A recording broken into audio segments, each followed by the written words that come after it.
What's up, everybody? Happy Monday morning. We are coming up on almost a year of Mike's Money Motivations, which is kind of cool to see that come kind of full circle. I believe this is episode 51. So next week will be the 52nd episode of Mike's Money Motivation. Just shows when you commit to something over long periods of time, cool shit will happen. And today I want to talk about 10 reasons people don't want to work for you. These are in no particular order, and I'm not even sure if these are the top 10. These are just the first 10 that kind of came to mind. So take notes, look at these, look at your business, like review your world, your life, your situation, and find out, is this something you are dealing with? So number one, I think this is one of the bigger ones that people maybe don't take as seriously, is just general lack of success history. What I mean by that is, like, if you're always changing what you're doing, you're always changing how you're making money, if you're changing business types all the time, if you're changing service types all the time, if every couple of years or less, every couple of months, you're pushing a different product or a different service or a different thing, that lack of consistency where you just do not have a history of success, I think that's really going to hurt some people. So there's, we all know that person is kind of looking for that get rich quick scheme, and they're constantly adjusting what they're doing or how they're doing it. And I think people like that struggle getting good employees because there's just no history of success, and it creates a lot of inconsistencies and no real structure to work. Number two, I think it's just no core values. And not even written ones, but like actually living by them. Like that, there are some just really bad people out there, and people can sniff it out as much as you think you're hiding it.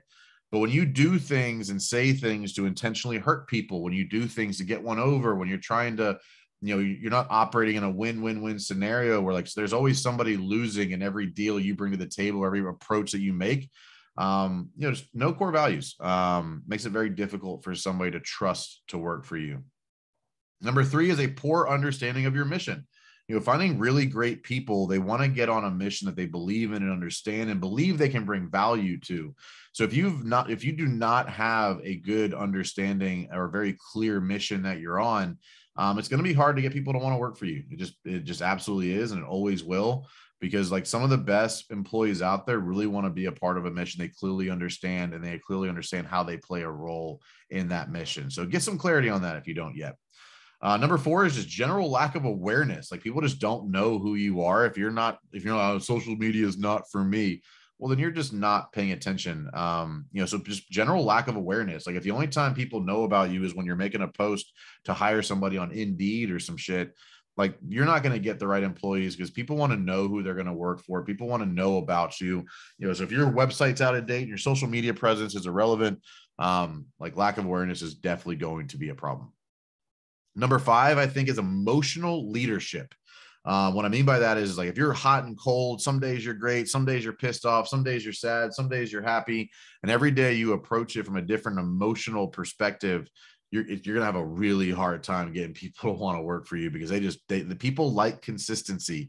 And when there isn't a lack of emotional consistency out of the leader, we've all worked for that person that one day they're celebrating, the next day they're screaming, the next day they're sad, the next day they're depressed. It makes it really hard. Like, that is real business. Like, that is actually an emotional roller coaster that happens. But if you can't, protect your employees from that, it's going to be a challenge. Which brings me to inconsistent leadership, where, like, one day that, the way people are operating is fine, the next day it's not. You're moving roles, responsibilities a lot, or you're moving the target a lot, or you're changing expectations a lot. That's going to make it really hard for people to want to be around. Poor systems and processes. Again, employees just like consistency. They like, A plus B equals C. And when that equation changes, because of inconsistent or poor systems and processes, it makes it really difficult. Number eight, lack of roles and responsibilities. A lot of businesses start out where there's, like, everybody's wearing a lot of hats, and kind of like everybody has to step up and do whatever is necessary for the mission.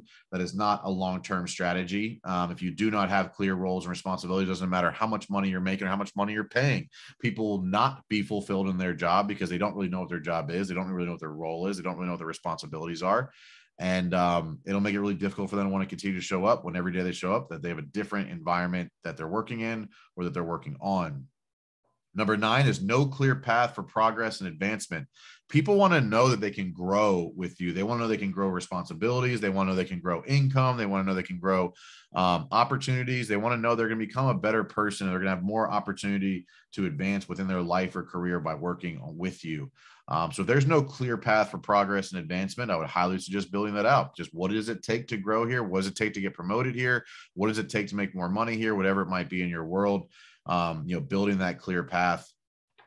And then the number 10, again, this was one that I'm not really sure should be in the top 10 list, but I think it's important that, when the team doesn't win, when the company wins, like when you're paying yourself a bunch and everybody on your team hasn't gotten a raise in a couple of years, or when a big contract gets signed, no one really gets celebrated for that. Like if the team doesn't feel like they're winning when the company's winning, that's a big problem. In my opinion, that's one of the silent killers of a team.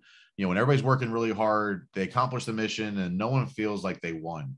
Whether that's recognition, awards, pay increases, promotions, commissions, whatever it is, if you look at your team right now and they don't directly win when the whole mission wins, like when you accomplish the goal and no one feels that they're winning, that's a problem. Again, these are the top 10 things that came to my mind. I'm sure there's some I'm missing. I'm sure there's like, Mike, you didn't think about this. I'm sure there's something, and I'm sure there's different ways to say this, but I believe those are the top 10 reasons people don't want to work for you, just based on what I've seen with the companies I've coached, based on what I've seen from the companies I've worked for, based on how the people I've around that do grow really strong teams. And I'm working on it right now. As you've seen the kind of Meet the Team podcasts and posts that have been coming out, it takes a really special person to grow a really successful team. And I think these are some of the biggest things I see when people struggle with it. So look at that list, top 10. Recap real quick. Number 1, general lack of success history. Number 2, no core values. Number 3, poor understanding of your mission. Number 4, lack of awareness of you and what you're doing. Number 5, emotional leadership. Number 6, inconsistent leadership. 7, poor systems and processes. 8, lack of roles and responsibilities. 9, no clear path for progress and advancement. 10, the team doesn't win when the company wins. I love your feedback. If you're listening to this right now, make a post, tag me in your Instagram stories or something. What do you think I missed on that list? And let's have a conversation about it. I mean, if you feel pretty strongly and I feel pretty strongly, maybe we'll get on the podcast and maybe we'll argue about it. A good duel of differing personalities or approaches, I think would be good for the world right now. So that's my list. If you have something you think I missed, screenshot this, toss in your stories, tag me, tell me what you think is more important than one of those top 10. And we'll go from there. Make it a great week, everybody. Win fast, win often, and have zero doubt that you are on the path to success. Talk to y'all later.